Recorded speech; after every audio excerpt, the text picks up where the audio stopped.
Assalamualaikum warahmatullahi wabarakatuh. Shalom Om Swastiastu, Namo Buddhaya, dan salam kebajikan. Salam sejahtera untuk kita semua. Kepada yang terhormat Ibu Lala Isum MPD selaku guru mata pelajaran Matematika Wajib, sekaligus sebagai guru pembimbing dalam penelitian yang telah saya lakukan, juga teman-teman semua yang berbahagia. Izinkan saya, Ayla Adinda Pramono dari kelas 11-4 SMA Negeri 13 Jakarta. Izinkan saya untuk bisa memaparkan laporan akhir dari penelitian yang telah saya lakukan yang berjudul Dilema Kejujuran, Studi Korelatif Kognitif Dissonance Theory terhadap indikasi praktik kecurangan akademik pada pelajar DKI Jakarta berbasis analisa scatter graph. Kita ketahui bersama di antara kita, para pelajar, para penerus bangsa, banyak sekali yang melakukan praktik kecurangan akademik seperti halnya mencontek. Oleh karena itu, sebelum melangkah pada pembahasan selanjutnya, izinkan saya untuk membahas dan juga memaparkan mengenai hal-hal yang melatar belakangi saya untuk melakukan penelitian ini. Why do we need to realize? Kenapa kita harus sadar? Kenapa hal ini bisa terjadi di antara kita? Hal ini terjadi karena adanya ketidakseimbangan antara idealita dan juga realita di antara kita, para sivitas akademika, para pelajar di lingkungan pendidikan. Perlu kita ketahui bersama bahwasannya konseptual pendidikan itu sendiri, pendidikan berasal dari kata didik, yang menurut Kamus Besar Bahasa Indonesia berarti proses, cara, perbuatan mendidik, atau proses mengubah sikap dan tata perilaku seseorang atau sekelompok orang dalam usaha mendewasakan manusia melalui upaya pengajaran dan pelatihan. Hal ini juga disebutkan dalam Undang-Undang Nomor 20 Tahun 2003 yang menjelaskan bahwasanya pendidikan ialah usaha yang sadar dan terencana untuk mewujudkan suasana belajar dan proses pembelajarannya agar peserta didik secara aktif bisa mengetahui dan mengembangkan potensi dirinya untuk bisa memiliki kekuatan spiritual keagamaan, pengendalian diri, kepribadian, kecerdasan, akhlak mulia, serta keterampilan yang diperlukan dirinya, masyarakat, bangsa, dan juga negara. Hal ini sangat jelas menjabarkan dan juga menjelaskan bagaimana sucinya dunia pendidikan untuk bisa membentuk karakter seseorang anak atau seorang peserta didik yang merupakan penerus bangsa untuk bisa memiliki nilai-nilai Pancasila, yaitu norma kejujuran. Namun dewasa ini sangat disayangkan. Degradasi moral yang ditandai dengan luruhnya norma kejujuran yang dilakukan oleh dari skala terkecil hingga terbesar, dari pelajar hingga pemangku kebijakan, para oknum-oknum melakukan praktik kecurangan akademik. Hal ini justru sangat tidak berkesinambungan dengan idealisnya konseptual dari pendidikan itu sendiri yang membangun norma kejujuran dan juga karakter baik bagi seorang peserta didik dan juga seorang anak. Hal ini juga berhubungan dengan teori disonansi kognitif yang disampaikan oleh Leon Festinger, yang merupakan salah satu teori psikologi yang terdapat pada manusia di mana adanya ketidaksenambungan antara daya kognitif dan juga apa yang dilakukan, dan hal ini dipengaruhi oleh faktor-faktor seperti faktor lingkungan, faktor kepentingan, dan lain sebagainya. Pada penelitian ini, masalah yang saya rumuskan diantaranya apakah terdapat korelasi antara teori disonansi kognitif pada indikasi praktik kecurangan akademik pada pelajar DKI Jakarta, serta bagaimana teori disonansi kognitif berkorelasi dengan kecenderungan praktik kecurangan akademik pada pelajar di DKI Jakarta. Sehingga ditentukan tujuan dari penelitian ini ialah untuk mengetahui korelasi antara dua variabel penelitian dan juga untuk membuktikan korelasi melalui metode analisa diagram pecar atau scatter graph. Sehingga dilahirkan hipotesis pada penelitian ini, yaitu terdapat korelasi yang terjadi antara teori disonansi kognitif dan indikasi praktik kecurangan akademik pelajar di DKI Jakarta. Adapun metode penelitian yang saya lakukan ialah menggunakan penelitian berbasis kuantitatif yang berdasarkan analisa scatter graph atau diagram pecar yang berasal dari data-data kuesioner Google Form yang diisi pada tanggal 17 sampai dengan 23 Maret 2025 yang dihimpun dari 95 responden yang berasal dari pelajar SMP dan juga SMA di wilayah DKI Jakarta yang berusia 14 sampai dengan 18 tahun.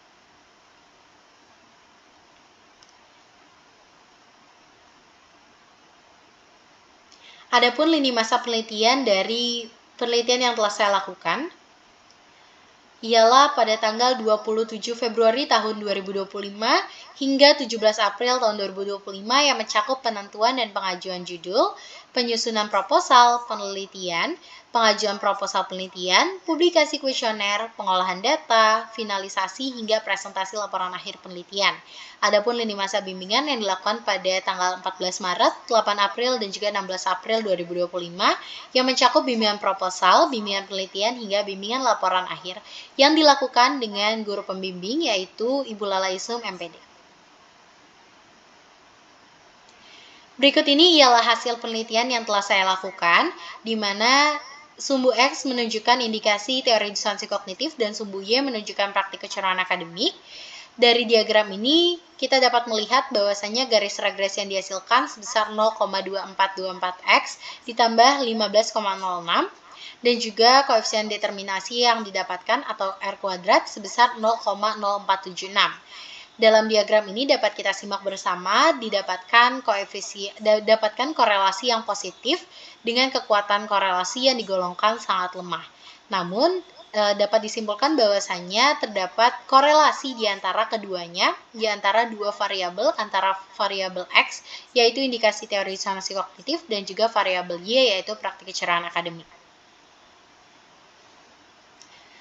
Untuk mendapatkan penentuan garis regresi, saya menggunakan dua metode penghitungan, yaitu yang pertama ialah menggunakan rumus SSXY dan juga SSXX dengan rumus penentuan garis regresi yaitu Y cap dikurang Y bar sama dengan SSXY dibagi SSXX dikali X dikurang X bar sehingga menghasilkan 0,24X ditambah 15,06.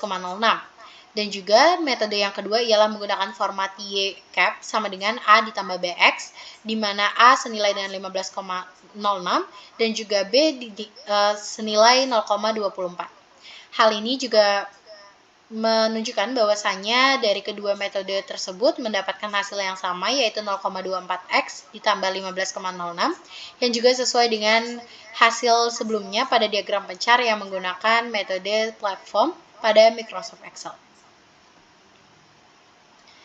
Selanjutnya ialah penentuan koefisien korelasi Pearson dan juga koefisien determinasi, di mana didapatkan koefisien korelasi Pearson sebesar 0,218082 dan juga koefisien determinasi sebesar 4,76%.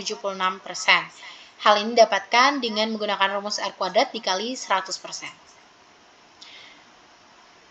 Berikut ini ialah saran dan juga kritik dari para responden yang dihimpun dari kuesioner yang telah responden isi, yaitu sebagai berikut: penguatan nilai kejujuran dan integritas, fokus pada proses belajar bukan pada hasil, peningkatan kualitas pembelajaran dan umpan balik konstruktif, penerapan aturan dan sanksi yang jelas dan konsisten, penciptaan lingkungan sekolah yang saling mendukung dan kolaboratif, serta pemanfaatan teknologi secara bijak. Hal ini saya harapkan juga bisa menjadi saran dan juga kritik, tidak hanya bagi para pelajar, namun juga para pemangku kebijakan untuk bisa lebih bijak untuk membuat kebijakan-kebijakan dan juga lebih bijak dalam melaksanakan tugasnya untuk tidak dapat melaksanakan atau tidak menjadi oknum-oknum yang melakukan praktik kecurangan akademik. Berikut ini ialah saya tampilkan dokumentasi wawancara dari para responden. Assalamualaikum warahmatullahi wabarakatuh. Perkenalkan, saya Aila Dinda Pramono dari kelas 11/4 SMA Negeri 13 Jakarta. Pada kesempatan kali ini saya akan menampilkan beberapa video wawancara dari para responden terkait dengan teori disonansi kognitif dan praktik kecurangan akademik pada pelajar di DKI Jakarta. Selamat menyaksikan. Saya Raja Akbar Parindang. Halo, saya Balkis Rehana. Saya Ridho Firdaus. Walia Rizky Asyifa. Perkenalkan, saya Rafika Nurul Hidayat. Tahu? Iya, aku baru aja kemarin dikasih Aila juga kan materi ini. Tentu saja tahu. Aku udah sempat baca beberapa jurnal ataupun artikel. Tahu? Ada hubungannya. Ada pastinya.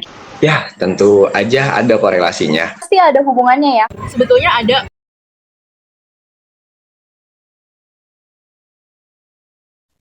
Sangat mempengaruhi sih. Kalau menurut saya sangat mempengaruhi. Kalau praktik kecurangan akademik ya, pengaruh banget. Sangat berpengaruh sih menurut saya. Cukup berpengaruh. Pengaruhnya cukup besar.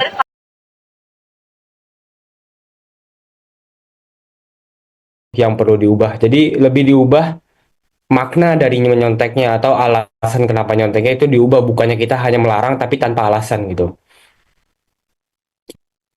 Kayak harus dikurangin deh pressure-nya. Maksudnya, seenggaknya kita tuh nggak apa-apa dikasih tugas, tapi workload-nya jangan terlalu banyak gitu.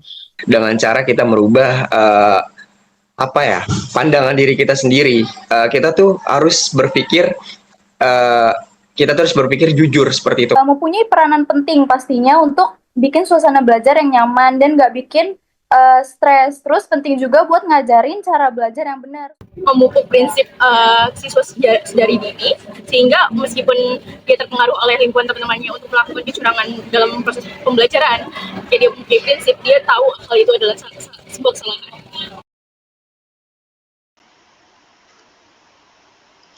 Selanjutnya, saya izin menampilkan format kuesioner penelitian yang saya lakukan dengan menggunakan platform Google Form. Berikut ini ialah format penelitian atau format kuesioner yang saya lakukan untuk menghimpun data-data dari para responden yang merupakan pelajar di DKI Jakarta, dari pelajar SMP juga SMA yang berusia 14 sampai dengan 18 tahun.